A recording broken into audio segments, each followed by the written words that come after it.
여러분 안녕하십니까? 2021년 9월 19일 주일을 맞았습니다. 오늘도 우리 주님의 풍성하신 은혜가 함께 하기를 빌면서 오늘 함께 나누는 말씀 사사기 21장 1절로 15절의 말씀이 되겠습니다. 1절 이스라엘 사람들이 미스바에서 맹세하여 이르기를 우리 중에 누구든지 딸을 베냐민 사람에게 아내로 주지 아니하리라 하였더라.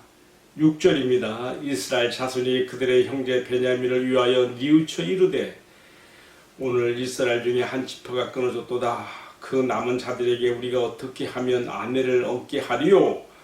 우리가 전에 맹세하여 여호와로 맹세하여 우리 딸을 그들의 아내로 주지 아니하리라 하였도다. 자, 이 딱한 사정을 어떻게 하면 좋겠습니까?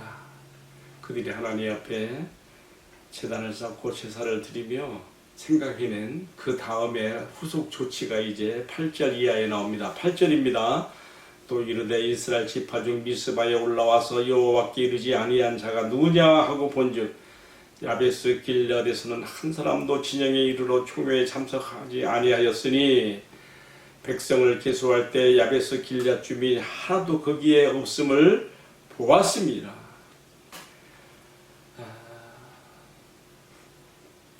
이어지는 말씀이 이제 그러면 어떻게 했는가, 그 결과로 어떻게 했는가. 8절, 10절의 말씀 들어갑니다.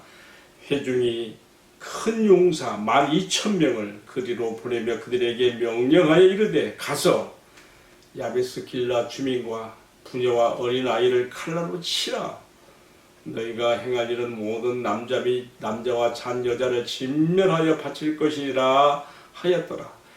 그들이 야베스 길앗 주민 중에서 젊은 처녀 400명을 얻었으니 이는 아직 남자와 동침할 일이 없어 남자를 알지 못하는 자라. 그들을 실로 진영으로 데려오니 이곳은 가나안 땅이더라. 아멘. 오늘 우리가 함께 봉독된 말씀을 중심으로 헛된 맹세가 만들어낸 또 다른 비극의 교훈이라는 제목으로 함께 은혜를 나누려고 합니다.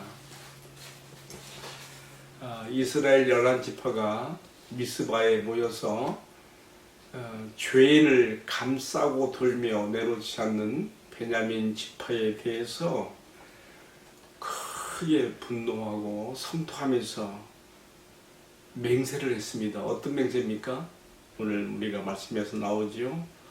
우리 중 그 누구도 우리의 딸들을 베냐민 지파에게는 주지 아니할 것이라. 어찌 보면 참 경솔하고 함부로 발한 이 맹세 때문에 전쟁이 끝났는데도 또다시 이 맹세로 인한 악순환이 이어지고 있습니다. 그들은 베냐민 지파에게 자신들의 딸을 주지 않기로 한 이 맹세 때문에 21장 1절에 우리가 읽었지요. 한 지파가 골인하게 되는, 빠져나가게 되는 이 비통한 현실 앞에서 울면서 또다시 하나님 앞에 제사를 드리고는 이 문제를 해결하기 위해서 그들이 미스바에 모였을 때에 그들의 입으로 발하였던 또 하나의 맹세를 생각해냅니다. 그게 뭐냐면요. 이 지금 사건의 해결을 위해서 미스바에 다 모이려 했는데 이 미스바 총회에 참석하지 않은 그러한 사람들은 다 죽일 것이라고 하는, 죽게 될 것이라고 하는 그런 맹세도 했거든요. 그래서 11지파가 또 이 지금 맹세를 기억해내고 그러면 안 온 지파가 누구냐고 점고를 해보니까 야베스 길앗 사람들이 안 왔거든요. 이스라엘 동편 북쪽에 있었던 야베스 길앗 마길의 그 후손들이 거기가 살았다고 하지 않습니까? 길앗이 큰 지역인데 그 중에서도 야베스 길앗 사람들이 안 온 거예요. 그래서 어떻게 했습니까? 오늘 읽은 말씀 10절 이하에 보게 되면 큰 용사 12,000명을 보내어서 이 길앗 야베스의 주민들, 부녀자들, 어린아이 할 것이 다 죽이게 해요. 그리고 어떻게 합니까? 아직 남자와 잡은 일이 없는 처녀들을 데려다가 그들을 600명밖에 남지 않은 베냐민 사람들에게 붙여서 이 지파가 빠지지 되지 않도록 하자고 이렇게 결의한 것입니다. 그래서 실제로 이제 그렇게 했는데요. 막상 길앗 야베스에 가서 다 칼날로 그 성읍을 치고 다 전멸시키고 처녀들만을 남겨서 데려왔는데 400명이에요. 지금 베냐민 지파 사람들이 광야, 림몬 바위 그곳에는 동굴이 많이 있어서 숨기 아주 적절하다 그래요. 그래서 넉 달을 지내면서 600명이 숨어 있었는데 이스라엘 열한 지파가 지금 야베스 길앗을 치고 얻은 처녀 400명을 그들에게 화해의 징표로서 너희들이 이 처녀들과 결혼하라고 하는 화해의 징표로서 제시하면서 그들을 돌아오게 합니다. 여러분, 근데 부족한 200명을 어떻게 해야 돼요? 오늘 말씀 마지막 구절에는 뭐라고 써 있습니까? 백성들이 베냐민을 위하여 뉘우쳤으니 이는 여호와께서 이스라엘 지파들 중에 한 지파가 빠지게 하였습니다. 모자라는 200명은 어떻게 할 것인가? 이제 우리가 이어지는 말씀을 보게 되면 실로에서 여호와의 절기를 지키기 위해서 오는 처녀들 가운데 춤추는 처녀들을 몰래 나머지 아내를 얻지 못한 베냐민 지파 사람들이 포도원에 숨어 있다가 말하자면 옛날 우리나라에서 이렇게 결혼 못한 노총각들이 보재기 시소 데려가듯이 이 처녀들을 인신 말하면 납치지요. 이 방법을 써서라도 데려다가 살아라. 만일 제가 이어지는 말씀 미리 해버리는 건데요. 혹 누가 우리 딸들을 베냐민 지파에게 주지 않았는데 왜 주었는가 해서 이의를 제기하면 바로 이러이러한 사정을 이야기하면 괜찮게 되리라. 이렇게 무마하면서 이 문제를 해결하게 되는 것입니다. 참 이렇게 해서 참 헛된 맹세가 만들어내는 그 후유증이 그나마 이렇게 해결되는 것 같은데 과연 이것이 하나님께서 원하시는 방법이었을까요? 자, 오늘 이 말씀을 묵상하면서요, 또 한 가지 특이한 것은요, 왜 길앗 야베스 사람들하고 길앗 야베스의 그 남은 처녀 400명과 베냐민 지파 600명, 남은 600명하고 이렇게 맺어져서 새로운 지파가 또 같은 베냐민 지파인데 베냐민 지파에 새로운 싹이 나게 하실까 생각해 보는데요. 여기 또 보면 서로 이해관계가 있어요. 여러분, 베냐민이 누구예요? 라헬의 아들, 야곱의 막내 아들이면서 야곱이 사랑했던 라헬의 아들 아닙니까? 그 에브라임 돌아오는 길에 가나안 땅으로 야곱의 가족이 돌아오는 길에서 산고하면서 태어난 아기가 바로 베냐민이었지요. 그러니까 라헬의 아들이란 말이죠. 그렇다면 야베스 길앗 사람들은 어떤 사람들이에요? 라헬의 손자들이에요. 라헬의 아들이 누굽니까? 요셉. 또 요셉의 맏아들 장자가 누구예요? 바로 므낫세. 바로 므낫세의 또 자손들이 누구예요? 므낫세 반지파가 요단강 동편으로 가서 바로 야베스 길앗 사람들이 된 거 아니겠어요? 그러니까 결국은 나의 자손들끼리 또 서로 얽혀져 갖고 베냐민의 새로운 그 후대가 여기서 다시금 태어나게 되는 것이죠. 자, 이렇게 보게 되면요, 참 서로 이해관계 가운데 엮어지는 것도 참 무슨 섭리가 있지 않을까 생각을 해봐요. 그래서 후에요, 우리가 사무엘상에 나타난 이스라엘 후대에 이어지는 역사를 보게 되면요, 길앗 야베스 사람들하고 베냐민 사람들하고 특별 관계가 돼요. 예를 들어 볼게요. 예를 들면 야베스 길앗 이 지역이 바로 암몬하고 가까이 있기 때문에 암몬의 위협과 공격을 많이 받았어요. 막 모욕을 당해가면서 암몬에게 위협을 당할 때에 이들을 누가 구원하러 갑니까? 바로 베냐민 지파가 사울을 앞세우고 구원하러 가는 거예요. 그거 보게 되면 오늘의 사건이 좀 그쪽으로 또 연결이 돼요. 그런가 하면 사울이 자기 자녀들과 함께 블셋과의 전투에서 마지막 최후를 맞고 어떻게 됩니까? 그가 벳산 성벽에 그 몸이 못 박혀서 죽게 되지 않습니까? 블셋 사람들에게. 그때 이 비참하게 지금 버려져 있는 사울의 시체를 거두어다가 장례를 누가 지나요? 바로 야베스 길라 사람들이 그 위험을 무릅쓰고 블레셋 진영에 가서 벳산 성벽에 못 박혀 있는 사울의 시체를 거두다가 장례를 지내주는 거예요. 참 이렇게 되면 오늘 말씀에서 야베스 길르앗의 남은 처녀 400명과 베냐민의 남은 청년 600명 사이에 맺어진, 물론 200명은 다른 방법으로 또 이렇게 또 안내를 쓴다면은 어쨌든 이 두 지파 쪽의 사람들이 함께 엮어져서 베냐민 지파의 새로운 후손들이 나오는 그 관계 속에서 특별한 관계가 베냐민과 야베스 길르앗에 있었다는 것도 생각해 보는 것입니다. 제가 참고로만 말씀을 드렸습니다. 자, 어쨌든요, 경솔하고 함부로 한 맹세 때문에 빚어지는 오늘의 또 말씀, 동족 상장의 전쟁이 끝났는데도 또다시 이 맹세 때문에, 이 맹세에 대한 이행 때문에 거기에 그 말에 매여서 야베스 길르앗 사람들을 다 죽이게 되는 그런 일이 벌어지고요. 이스라엘은 그 이후로 베냐민에게 자기 딸들을 주지 않는 일이 벌어지고요. 또 그것이 또 다 숫자적으로 해결이 안 되니까 또 다른 방법으로 인신 납치를 통해서도 문제를 해결하고요. 참 이런 사사기 그 말미에요. 참 이런 여러 가지 일들이 막 얽히는 것을 봐요. 사사기 저자가요, 사실 연대순으로 사사기를 쓴다면은요, 이 사건들은요 앞으로 가야 돼요. 당시에는 실로가 아직 가나안 땅으로 후속이 된 것이 이게 오늘 12절 끝에 나오지 않습니까?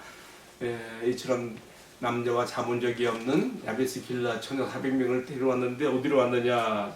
실로 진영으로 데려오니 이곳은 가나안 땅이더라 그랬어요. 초기에는 아직까지 이렇게 완전 정복이 안 돼서 실로가 가나안 땅으로 됐던가 봐요. 어쨌든요, 중요한 것은 헛된 맹세가 만들어낸 이 부작용들, 지금 사사기 저자가 볼 때에 이스라엘의 사사시대 300년 역사 가운데 가장 무지하고 어두웠던 시대가 사사기 초기에 일어났던 두 사건을 지금 사사기의 부록으로 붙여가지고 지금 이 말씀을 기록한 것이거든요. 그때는 왕이 없으므로 백성들이 자기 옳은 대로 행하였더라에 대한 어떤 무지의 극치, 어둠의 극치를 이 두 사건으로 17, 18장에서는 어떤 사건이 있었어요? 에브라임 산지 미가의 집에서 우상을 만들고 신상을 만들고 또 자기 아들과 제사장을 세우고 또 후에는 레인 가운데 빌어먹는 모세 손자 요나단을 그 한 집의 제사장으로 세웠다가 또 단지파가 이탈해서 북쪽으로 올라갈 때 또 그 따라 올라가서 우상 숭배의 복무지로 그렇게 가게 되고 뭐 이런 그 17, 18장의 이야기와 또 19, 21장에 나오는 이런 지파와 베냐민 지파의 전쟁과 또 그 후에 벌어지는 이런 일들이 다 그때는 왕이 없으므로 사람들이 자기 옳은 대로 행했다라고 하는 무지와 어둠의 극치를 이렇게 드러내는 것을 특별하게 이렇게 사사기의 뒤에다 부록으로 붙여서 보여주고 있다는 것을 우리가 기억하면 되겠습니다. 이제 오늘의 말씀을 마치면서요, 이스라엘 11지파가 함부로 경솔하게 발한 헛맹세 때문에 자기들의 맹세의 불례에 매여서 벌어진 이러한 그 처참한 일들을 보면서 우리가 예수님의 말씀을 떠올리게 됩니다. 우리 예수님께서 산상수훈을 통해서 천국 백성들이 살아가야 될 왕의 백성의 도리로서 여러 가지를 가르쳐주시는 가운데 맹세에 대한 말씀도 하셨어요. 마태복음 5장 33절로 37절에 나오죠. 제가 읽어볼게요. 또 옛사람에게 말한 바 헛된 맹세를 하지 말고 또 내 맹세한 것을 주께 지키라 하였다는 것을 너희가 들었으나 나는 너희에게 이르노니 도무지 맹세하지 말지니 하늘로도 하지 말라 이는 하나님의 보좌이며 땅으로도 하지 말라 이는 하나님의 발등삼이요 예루살렘으로도 하지 말라 이는 큰 임금의 성임이요 내 모인으로도 하지 말라 이는 네가 한터럭도 희고금게 할 수 없습니다. 오직 너희 말은 옳다 아니라 하라. 이것에서 지나치는 것은 악으로부터 나느니라. 우리가 이 말씀을 보게 되면요, 예수님 당시에는 유대인들이 이처럼 맹세와 서원이 가지고 있는 그 어떤 그 두려움과 무서움 때문에 또 그것을 그 말의 굴레에 매여서 벌어지는 어떤 일들을 다 조상들의 일들을 알기 때문에 그때쯤에 이르러서는요, 여호와 하나님의 이름으로 직접 맹세하기보다 오늘 예수님 하신 말씀처럼 하늘로 맹세한다거나 땅으로 맹세한다거나 또 예루살렘 성전과 또 제단으로 또는 머리로 맹세하는 그런 일들이 있었던가 봐요. 예수님의 말씀을 보니까 이렇게 이해가 돼요. 그렇습니다. 예수님은 뭐라고 말씀하셨습니까? 너희가 도무지 맹세해서는 안 된다.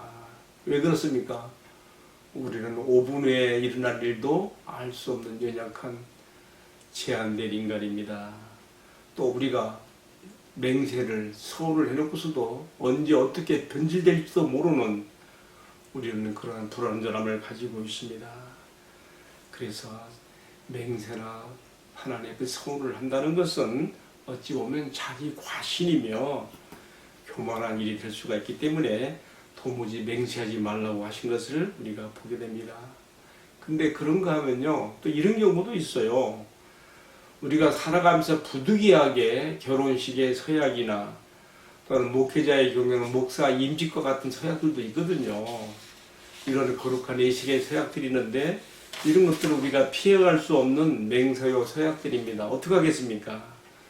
그래서 우리가 더욱 주님을 의지하며 내가 이것을 지킬 수 있는 은혜를 받아야 된다는 것을 여기서 우리가 배우게 되는 것입니다.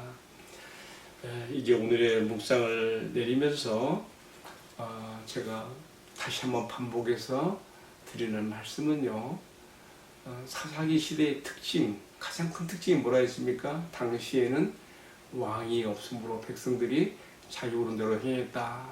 사사기 저자가 사사기 300년 역사 가운데 가장 무지하고 어두웠던 두 사건을 택해가지고 사사기의 부록으로 붙이면서 오늘의 말씀에서는 이스라엘 11지파와 베냐민 사이의 동족 상쟁과 그것으로 끝나는 것이 아니라 또 이 함부로 말한 맹세 때문에 벌어지는 또 다른 부작용들을 드러냄으로써 결국은 왕의 도래를 그때는 이스라엘의 왕이 없음으로라는 말이 딱 앞에 조건으로 하나의 그 원인줄을 붙고 있지 않습니까? 왕이 없음으로를 붙이고 있거든요. 뭡니까?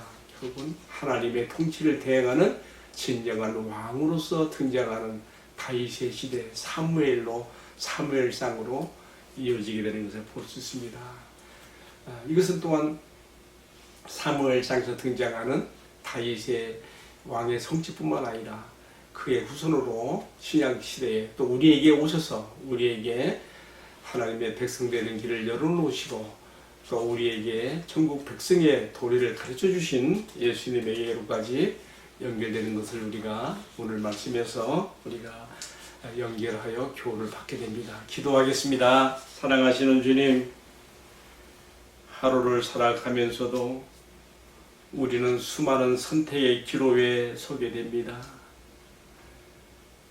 어떤 때는 내가 나의 왕이시며 나의 주인이 되시는 주님을 제쳐놓고 이스라엘의 사사시대의 사람들처럼 내 소견대로 내 눈에 보기 좋은 대로 내 마음이 내키는 대로 그렇게 행함으로 나의 시간과 나의 물질과 나의 몸을 함부로 사용하여 주님께 불충함을 끼쳐드리고 내 마음의 평안을 잃어버릴 때도 많이 있는 것을 고백드립니다. 주님 불쌍히 여겨 주옵소서. 사사시대의 그 교훈으로서 사사기 저자가 특별히 강조하고 있는 것. 누가 나의 왕인가? 누가 내 마음과 내 인생과 삶의 왕이 되셔야 하는가에 대한 분명한 교훈을 마음 깊이 받아들이며 항상 주님께 물어보는 기도와 생명의 규례를 통하여 생명의 삶을 이어가는 신앙과 삶이 되게 하여 주옵소서. 이 모든 말씀을 나의 왕, 나의 주님 예수 그리스도의 이름으로 기도 올리옵나이다. 아멘. 예, 마쳤습니다. 감사합니다.